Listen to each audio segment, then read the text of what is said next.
bir joyga intervyuga bordida 3 kishi xuddi shunaqa o'tiribmiz.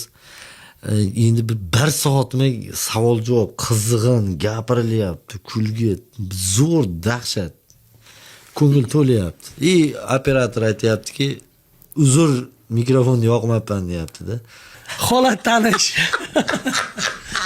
Va ushbu hazil tan olib aytish kerak. Biz suhbatimiz boshlagandan keyin operatorimiz mikrofonni yoqmagan ekan. Aynan bu holat bugun biz bilan bo'ldi. Hozir bo'ldi o'rtoqlar. Bo'lsa Bir soat gapirgandan keyin akam, akalar ming bor uzr, ovozni zapis yoqmayapman deydi.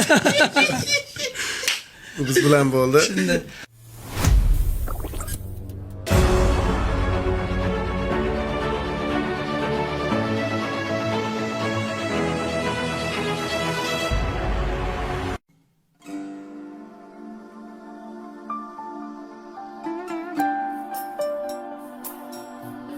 hurmatli obunachilar, hurmatli tomoshabinlar, suhbatimizni uzoq davom ettirishimiz mumkin edi, ammo vaqtimiz chegaralangan. Qolaversa biz hozir Elmurod Xaqnazarov bilan poytaxt Vashingtonga borishimiz kerak. U yerda ham tadbir bo'ladi.